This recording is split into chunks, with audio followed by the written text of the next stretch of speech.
Hey guys, Sean Mexican here. A little thing I'm gonna be doing now. Originally I think I was gonna start with Norway or Japan. Japan actually, but I decided maybe I should leave the World Cup champions at the end. At the end, then the host nation, because I think that's kind of better in a sense. In a sense, and I think we only have two more teams out of the original seven that have yet to win a World Cup. Well, the Wish one never got close to the semifinal. Actually, they got into the quarterfinal, but uh, well, they really didn't start out well, like some teams do. But they really have the worst percentage of records. But that I'm gonna update in May because I don't know. They haven't announced all their players yet, which is kind of weird. The U.S. had their starting lineup. We still don't know what Spain's, Japan's, or all those teams, all those teams as teams yet because they haven't posted their roster yet. But when FIFA does that on Twitter, I'll find out, talk about it. So the team I'm talking about today is one of the best African nation teams. Hold on, I need to check something real fast. Okay. Okay. So, yeah, I am talking about the Super Falcons. That's their nickname. And as a sign of respect, cultural respect, the national anthem of Nigeria.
National anthem of Nigeria.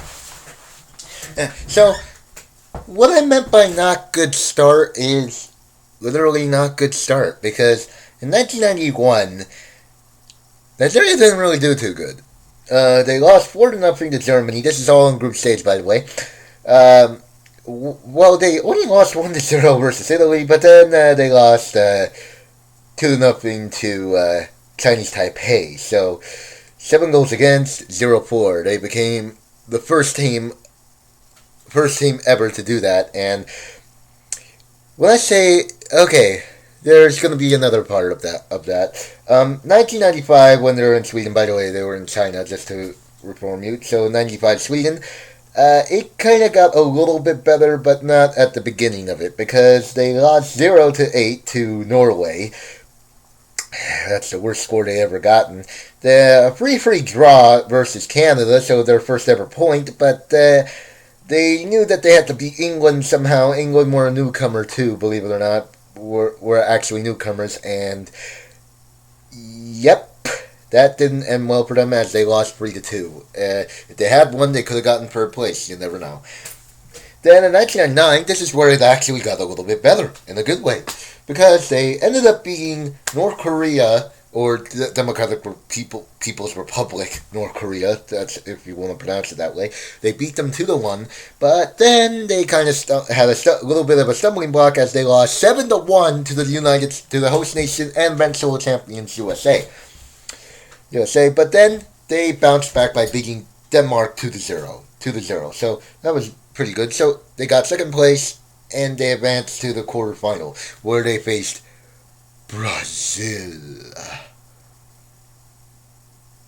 And at first it seemed like Nigeria was going to go home at the end of 90 minutes, but nope.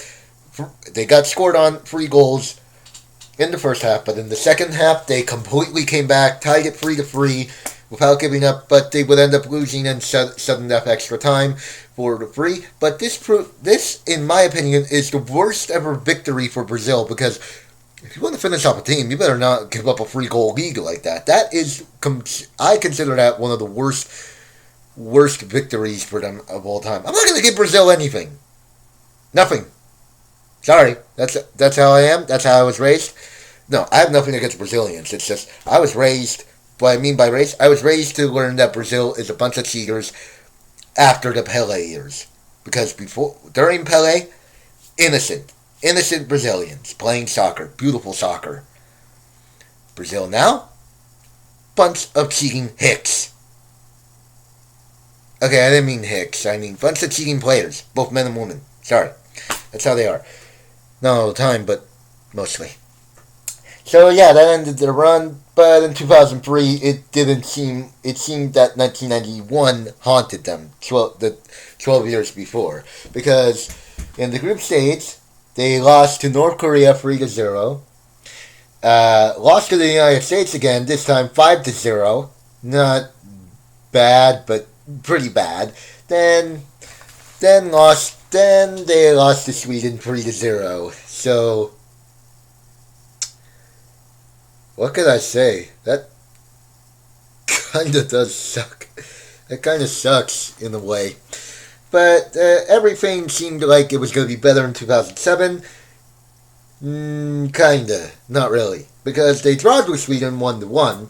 But then they lost to North Korea again, this time 2-0. Then they lost to the United States 1-0. We're getting a sense of pattern here. Then in 2011, if you guys remember, this was not the best year for Nigeria. They ended up losing to France 1-0. Lost to host nation Germany 1-0.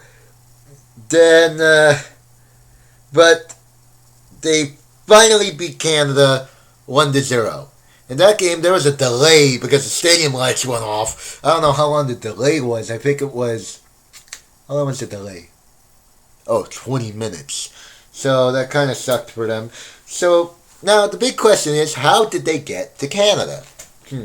Well, Nigeria defeated South Africa in the semifinal of the African Cup of Nations Women's Edition. I don't know how you pronounce. I forgot to write down what the women's tournament is called.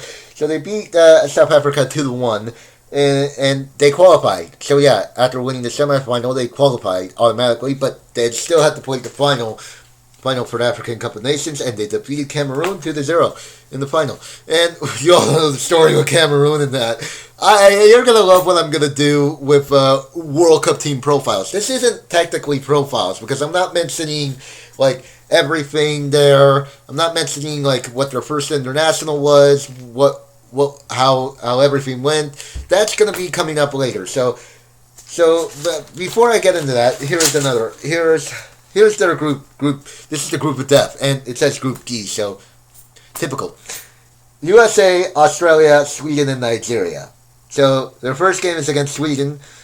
Their first game is on the 8th of June. Then on the 12th of June they face Australia. Then on the 16th of June they face USA, and I'm gonna be seeing that game, but unfortunately I'll be going for the United States.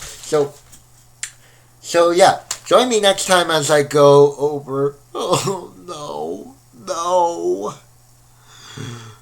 For God's sake, no! It's too horrible. It's too horrible. Why? They're a bunch of cheating liars. They're a bunch of cheaters. Big time, especially that Marta. My next team is Brazil. It is not going to be a heyday for me. I'm John Mexican, also known as Joe the Soccer Nuthead. Excuse me as I am now going to be drinking a lot of Diet Coke. And I do have a soccer game to go to. That's why I'm wearing the Cotton Jar band. So, until next time, later, Soccer Rhinos.